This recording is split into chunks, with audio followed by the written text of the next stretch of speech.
నమస్కారం అందరికి. మాది ముక్కువారిపల్లి. మా ఇంటి ఆయన వీరవగా చేస్తున్నాడు. నాకు బిడ్డలు లేరు. నేను దేవుడు కొండకు పోయి వరపెడితే నాకు బిడ్డ ఒక కొడుకు ఒక కూతురు. ఆ బిడ్డను మేము ఎంతో అల్లరిముద్దుగా సాక్కున్నాము. సాకున్న తర్వాత ఆ బాబు సాఫ్ట్వేర్ గా జాబ్ చేస్తున్నాడు.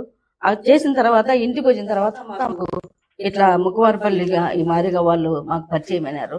పరిచయం అయిన తర్వాత నా బిడ్డను తీసుకుంటాను వాళ్ళు ఈ మాదిరిగా దీనికి సర్పంచ్ చేసినారు. సర్పంచ్ చేసిన తర్వాత మళ్ళా ఎమ్మెల్యేగా వాళ్ళే చేసినారు. నా బిడ్డ అమాయకుడు, నా బిడ్డకి ఏమి తెలీదు. మా ఇంటికి క్యాస్ట్ ఒకటే కదా అని చెప్పేసి మా ఇంటికి తరుస్తూ వస్తా ఉండింది. సాయం కోసం వస్తా ఉండింది. ఏదో లే వచ్చింది అని చెప్పి మేము సాయం చేసినాము. చేసిన దానికి నైట్ పూట్ల కూడా వచ్చి రోజు టార్చర్ పెడతా ఉండింది. నా బిడ్డకి ఏమి తెలీదు. నా బిడ్డ అంత అమాయకుడు ఇంకొకడు ఉండడు. అంత బుద్ధివంతుడు నా బిడ్డను గప్పు పట్టించి నాశనం చేసింది నా బిడ్డను.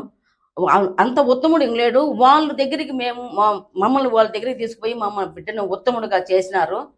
చేసిన దానికి కానీ ఇది ఎట్లా బయట పెట్టాలా, ఇది ఎట్లా చేయాలని చెప్పేసి ఈ మాదిరి మమ్మల్ని నా బిడ్డను టార్చర్ పెట్టి టార్చర్ లోపల ఈ నైట్ పూట్ల కూడా మా ఇంటికి వస్తూ ఉండింది. వచ్చి గుళ్ళ దగ్గర ఉండి ఎక్కడంటే అక్కడికి పోయేది. నా బిడ్డను రమ్మని చెప్పేది. మాకు ఫోన్లు చేసేది. 1 గంటకు 2 గంటలకు 3 గంటలకు ఫోన్లు చేసేది. మమ్మల్ని ఎట్టంటే అటు టార్చర్ పెడతా ఉండింది. టార్చర్ పెడతా ఉంటే మేమేం చేసినాం 2 గంటలప్పుడు వచ్చేసి ఫోన్ చేసి మమ్మల్ని నా బిడ్డను లేపు అని చెప్పని మాకు ఫోన్ చేసి చెప్పింది. చెప్పిన వెంటనే నేను పోలీస్ కంప్లైంట్ తీసుకుపోయి కోడూరులో రైల్వే కోడూరులో పోలీస్ కంప్లైంట్ ఇచ్చిన తర్వాత కూడా మాకు ఫోన్లు చేస్తాను. నిద్రలే మాకు తెల్లవారుదులు నిద్రలే. రాత్రిలో ఎప్పుడు నిద్రలే. మేము ఎప్పుడు వస్తుందో ఎప్పుడు పోతుందో అని చెప్పి మేము వెయిట్ చేస్తా ఉన్నాము. ఆ పాప కావాలని మమ్మల్ని మరి టార్చర్ పెట్టి వాళ్ళని ఎట్ట బయటికి తీయాలా, వీడికి ఎంత మంచి పేరు ఉండాది, ఈ మంచి పేరుని ఎట్ట తీసి బయట పెట్టాలా, వాళ్ళని ఎట్ట బయట పెట్టాలా అనే రకంతో మమ్మల్ని ఈ మాదిరిగా టార్చర్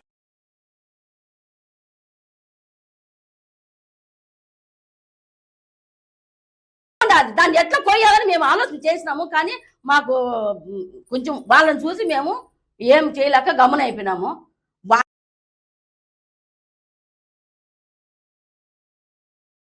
అసలు అది ఎట్లా పుట్టిందో ఎట్లా తెలీదో, దాని మొగుడికి దానికి బాగా సంబంధం ఉంది. అది లేదని టార్చర్ పెట్టి మా బిడ్డను అన్యాయం చేసేసింది. అన్యాయం చేసి బయటికి తీసి లాగాలా, ఇది ఎట్లా, దాని వెనకలు ఎవరుండారు, ఎవరు దీనికి మార్గం ఇస్తా ఉండారు తెలియడం లేదు. వైఎస్ఆర్ సిపి వాళ్ళు ఇస్తున్నారా, లేకపోతే బయటకి ఎవరన్నా ఉండి దాన్ని టార్చర్ పెడుతున్నారా, అది ఏమైంది తెలియకుండా నా బిడ్డను గప్పు పట్టించింది. వాళ్ళలో ఉంచి బయటకు తీయాలా, చెడ్డ పేరు రావాలా, వాడు బాగుపడుతున్నాడు వాడిని బయటకు తీయాలని చెప్పి నా బిడ్డను నాశనం చేసింది.